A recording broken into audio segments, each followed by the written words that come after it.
नमस्कार। स्वागत है आपका इंडिया गेट टीवी पर। मैं हूं अजय सितिया। मित्रों, शिवसेना विधायक दल के बाद अब शिवसेना संसदीय दल भी टूट गया है। शिवसेना के 18 में से 2/3 यानी 12 लोकसभा सदस्यों ने 18 जुलाई रात को लोकसभा स्पीकर को लिखित में सूचना दे दी थी कि उन्होंने राहुल शिवाले को अपना नया नेता चुना है और भावना गवली मुख्य सचेतक बनी रहेगी। लोकसभा का पोर्टल भले ही शिवसेना के 19 सांसद बता रहा है, लेकिन यह गलतफहमी नहीं रहनी चाहिए, क्योंकि शिवसेना की 19वीं सांसद कलाबेन देलकर शिवसेना के टिकट पर नहीं जीती थी।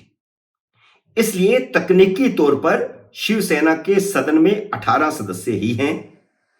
इसलिए दल बदल कानून के तहत स्पीकर ने इसी गुट को शिवसेना की मान्यता देने की प्रक्रिया शुरू कर दी है और आने वाले कुछ घंटों के भीतर बाकायदा मान्यता दे दी जाएगी। हालांकि संजय राउत ने स्पीकर को चिट्ठी लिखी है कि किसी अन्य को मान्यता न दी जाए, लेकिन स्पीकर रूल बुक का पालन करने के लिए बाध्य हैं और रूल बुक का पालन करते हुए वह शिवसेना के शिंदे गुट को संसदीय दल की मान्यता दे देंगे। इसके बाद चुनाव आयोग में शिवसेना के चुनाव निशान तीर कमान की लड़ाई शुरू होगी। लोकसभा और विधानसभा के 2/3 सदस्यों को तोड़ना कोई आसान काम नहीं था। विधानसभा के 55 में से 39 विधायक और लोकसभा के 18 सदस्यों में से 12 सदस्यों को तोड़ने के लिए आप सोचिए कितनी मेहनत लगी होगी। पहले भारतीय जनता पार्टी ने इस काम के लिए देवेंद्र फडणवीस को जिम्मेदारी दी, फिर शिंदे साथ जुड़े और एकनाथ शिंदे ने यह जिम्मेदारी संभाली और लंबे समय से यह प्रक्रिया चल रही थी। कोई अचानक संसदीय दल नहीं टूटा है। विधायक दल जब टूट रहा था तभी संसदीय दल को तोड़ने की प्रक्रिया भी शुरू हो चुकी थी। असल में ठाकरे परिवार नेतृत्व रहित शिवसेना महाराष्ट्र में भाजपा के लिए भविष्य की राजनीति का रास्ता खोलती है। ठाकरे परिवार रहित शिवसेना महाराष्ट्र के गैर भाजपा दलों कांग्रेस और राष्ट्रवादी कांग्रेस को भी सूट करती है।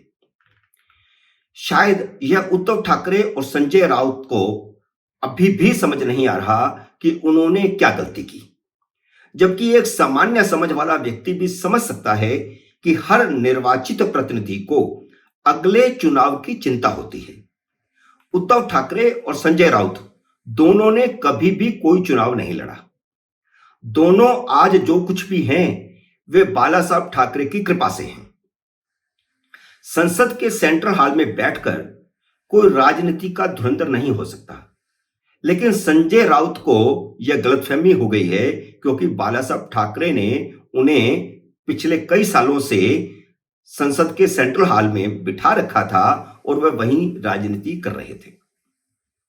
राजनीति का धुरंधर बनने के लिए जमीन पर जाना पड़ता है, लेकिन संजय राउत ने उद्धव ठाकरे के दिमाग में यह डाल रखा था कि वह राजनीति के धुरंधर हैं और भारतीय जनता पार्टी को धूल चटा देंगे। जबकि चुनाव लड़ने वाले विधायक और लोकसभा सांसद यह बेहतर जानते हैं कि उनके निर्वाचन की चाबी भाजपा शिवसेना गठबंधन के पास ही है, क्योंकि दोनों का आधार हिंदुत्व है। अगर वे लोकसभा का चुनाव कांग्रेस एनसीपी के साथ मिलकर लड़ेंगे तो भारतीय जनता पार्टी की जमीन ज्यादा मजबूत होगी, क्योंकि शिवसेना का हिंदुत्व आधारित वोट एक तरफा भाजपा को चला जाएगा। ऐसा नहीं है कि चुने हुए विधायकों और सांसदों ने समय समय पर उद्धव ठाकरे को यह बात नहीं समझाई थी। जब उद्धव ठाकरे कांग्रेस एनसीपी के साथ मिलकर गठबंधन बना रहे थे, तब भी शिवसेना के सांसदों और विधायकों ने यह बात उनके सामने रखी थी, लेकिन उद्धव ठाकरे की आंखों पर संजय राउत का पर्दा पड़ा था, जो शरद पवार के साथ मिलकर यह नया गठबंधन बनाने की रणनीति बना रहे थे। शिवसेना विधायकों ने उस समय खून का घूंट पी लिया और शिवसेना कांग्रेस एनसीपी का गठबंधन स्वीकार कर लिया। इसकी वजह यह थी कि जिन बाला साहब ठाकरे की बदौलत वे विधायक बने थे, उनका बेटा मुख्यमंत्री बन रहा था, इसलिए उन्होंने खून का घूंट पी लिया। लेकिन उनके दिमाग में शुरू से ही यह बात थी कि जैसे लालू नीतीश का गठबंधन ज्यादा दिन नहीं चला, वैसे ही यह गठबंधन भी ज्यादा दिन नहीं चलेगा और जल्द ही टूट जाएगा। दोबारा भाजपा के साथ गठबंधन होगा, ऐसा वे मानकर चल रहे थे। उद्धव ठाकरे चाहते तो 2.5 साल खत्म होते ही नीतीश कुमार की तरह पलटी मारकर अपने विधायकों और सांसदों के अगले चुनाव को सुरक्षित करते, क्योंकि किसी पॉलिटिकल पार्टी की ताकत तो तब है जब उनके विधायक हैं, जब उनके सांसद हैं। इसके बिना तो कोई पॉलिटिकल पार्टी की ताकत नहीं। आज देखिए बसपा का क्या हाल हो गया। जब 2.5 साल के बाद भी उद्धव ठाकरे सत्ता से चिपके रहे, तो विधायकों ने उनका लिहाज करना छोड़कर अपना राजनीतिक भविष्य सुरक्षित करने के लिए उद्धव ठाकरे और संजय राउत को लात मार दी। स्वाभाविक है कि भविष्य की चिंता सांसदों को ज्यादा है, क्योंकि लोकसभा चुनाव विधानसभा चुनाव से पहले हैं। एकनाथ शिंदे की रहनुमाई में जब शिवसेना विधायक दल टूट रहा था, तब शिवसेना के सांसद भी टूट रहे थे। हालांकि उद्धव ठाकरे और संजय राउत को इसकी भनक तक नहीं लगी, लेकिन यह प्रक्रिया 30 जून से पहले शुरू हो चुकी थी। वे अब तक अलग इसलिए नहीं हो रहे थे क्योंकि इसकी तुरंत जरूरत नहीं थी। अब जबकि संसद का मानसून सत्र शुरू हो चुका है, तो आए दिन बिलों पर सदन में मत विभाजन के लिए व्हिप जारी होगा। शिवसेना संसदीय दल के नेता संजय राउत ने लोकसभा की चीफ व्हिप भावना गवली को हटाकर राजन विचारे को चीफ व्हिप बनाने की एक चिट्ठी लोकसभा स्पीकर को भेज दी थी। यहीं से बात शुरू होती है विभाजन की। लेकिन अब 18 में से 12 सांसदों ने लिखकर दे दिया है कि उनकी चीफ व्हिप भावना गवली ही है और लोकसभा में उनके संसदीय दल का नेता राहुल शिवाले हैं। तो स्पीकर जब इन 12 सांसदों को शिवसेना की मान्यता दे देंगे, जो कि आने वाले कुछ घंटों में होना स्वाभाविक है, तो भावना गवली का व्हिप ही मान्य होगा।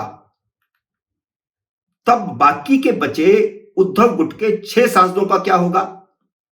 विनायक राउत, अरविंद सावंत, गजानन कीर्तिकर, संजय जाधव, ओम निंबालकर और राजन विचारे की सदस्यता दांव पर लग जाएगी, क्योंकि व्हिप जारी करेंगी भावना, और उस व्हिप का अगर ये उल्लंघन करेंगे तो ये तो 1/3 है, इन पर तो व्हिप लागू होगा, इन पर दल बदल कानून भी लागू होगा। अब या तो वे मजबूरी में शिंदे गुट में मिल जाएंगे या व्हिप के उल्लंघन में सदस्यता को दांव पर लगाकर अपना राजनीतिक भविष्य चौपट करेंगे।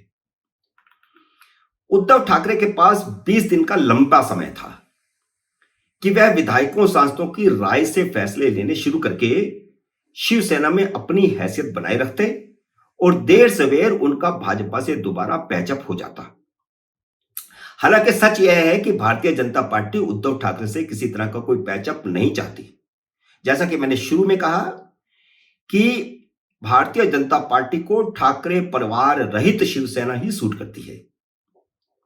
और राष्ट्रपति पद के चुनाव में उद्धव ठाकरे ने जब सांसदों की राय मानकर एनडीए की उम्मीदवार द्रौपदी मुर्मू को वोट देने का फैसला किया था, तो इसे सही दिशा में उठाया गया पहला कदम माना जा रहा था। इसके बाद संजय राउत को विपक्ष की बैठकों में जाने से रोक दिया जाता और उपराष्ट्रपति पद के चुनाव में भी एनडीए उम्मीदवार का समर्थन कर दिया जाता, तो धीरे धीरे बात बननी शुरू हो जाती। भाजपा की अनिच्छा के बावजूद बात बननी शुरू हो सकती थी। लेकिन हुआ उल्टा। उद्धव ठाकरे ने संजय राउत को फिर विपक्ष की उस बैठक में भेज दिया जहां उपराष्ट्रपति पद के उम्मीदवार का फैसला होना था, और इस बैठक से बाहर निकलते हुए संजय राउत ने ऐलान कर दिया कि शिवसेना यूपीए के उम्मीदवार, विपक्ष के उम्मीदवार मार्गरेट अल्वा का समर्थन करेगी। और इसके बाद तो कोई समय ही नहीं बचा था कि शिवसेना गुट, शिंदे गुट अलग से विभाजन कर देता। 18 जुलाई को 12 सांसदों ने लोकसभा स्पीकर को चिट्ठी दे दी इसके बावजूद उपराष्ट्रपति पद के लिए मार्गरेट अल्वा का पर्चा भरते समय संजय राउत वहां मौजूद थे। और संजय राउत की हैसियत क्या है वो भी देख लीजिए। जब वह शरद पवार के साथ पर्चा भरने के लिए अंदर पहुंचे थे तो वो पहली पंक्ति पर बैठे थे, लेकिन जैसे ही राहुल गांधी और कांग्रेस के अन्य नेता और मार्गरेट अल्वा अंदर पहुंची तो उन्हें पिछली सीट पर धकेल दिया गया। इसके बावजूद पता नहीं वह किस गलतफहमी में है कि घमंड भरी भाषा का इस्तेमाल अभी भी कर रहे हैं। सोमवार रात को जब बाजी उनके हाथ से पूरी तरह निकल चुकी थी तब भी उन्होंने ट्वीट में एक कहा कि फन कुचलने का हुनर भी सीखिए, सांप के खौफ से जंगल छोड़ा नहीं करते। तो ये किसको कह रहे हैं? ये उद्धव ठाकरे को बताने की कोशिश कर रहे हैं। वो तो इनके चक्कर में आकर, इनकी बातों में आकर के अपना नेतृत्व पहले ही खत्म कर चुके हैं। एकनाथ शिंदे कानूनी सलाह से पार्टी को विभाजित कर रहे हैं। पहले उन्होंने विधायक दल को विभाजित किया, फिर संसदीय दल को विभाजित किया और अब पार्टी की नई राष्ट्रीय कार्यकारिणी भी घोषित कर दी। हालांकि उसमें उन्होंने बड़ी चालाकी से, बड़ी रणनीति के तहत उद्धव ठाकरे को पक्ष प्रमुख के पद पर बरकरार रखा है, लेकिन नंबर 2 प्रमुख के पद पर खुद को रख लिया है। इसके अलावा उन्होंने 3-4 उपनेता भी नियुक्त किए हैं। उद्धव ठाकरे को पक्ष प्रमुख पद से तब हटाया जाएगा जब चुनाव निशान पर दावे का मामला चुनाव आयोग पहुंचेगा। संजय राउत अभी भी गलतफहमी में है कि सुप्रीम कोर्ट पर आस लगाकर बैठे हैं कि वहां सब कुछ ठीक हो जाएगा, इसलिए वह अभी भी सरकार को अवैध ठहरा रहे हैं, जबकि 2/3 विधायकों और 2/3 सांसदों का टूटना दल बदल कानून में वैध है। अंतिम फैसला स्पीकर का ही होता है। सदन में स्पीकर का ही फैसला माना जाता है। अब संजय राउत ने यह तो मान लिया है कि शिवसेना में शिंदे गुट है, लेकिन उन्हें पार्टी के फैसले लेने का हक नहीं। तो आपको बता दें कि जैसे ही लोकसभा स्पीकर संसदीय दल में विभाजन की घोषणा कर देंगे और शिंदे गुट को मान्यता दे देंगे कि वही असली शिवसेना है, उसके तुरंत बाद महाराष्ट्र में जिला स्तर की इकाइयों को इकट्ठा करना शुरू करेंगे शिंदे, और वहां भी एक प्रस्ताव पास किया जाएगा और उसके बाद बाकायदा शिवसेना के चुनाव निशान तीर कमान पर दावा ठोकने के लिए चुनाव आयोग में याचिका दाखिल कर दी जाएगी। मित्रों, यह है शिंदे गुट की रणनीति और इसके पीछे दिमाग चल रहा है भारतीय जनता पार्टी के चाणक्य अमित शाह का। मित्रों, उम्मीद है मेरा यह वीडियो आपको पसंद आया होगा। इसे लाइक करिए, शेयर कीजिए और अगर आपने मेरे YouTube चैनल को सब्सक्राइब नहीं किया तो इसे सब्सक्राइब भी कीजिए और घंटी का बटन दबाइए ताकि जैसे ही नया वीडियो आए आपको सूचना आए। मेरे नए वीडियो का करिए इंतजार। तब तक नमस्कार।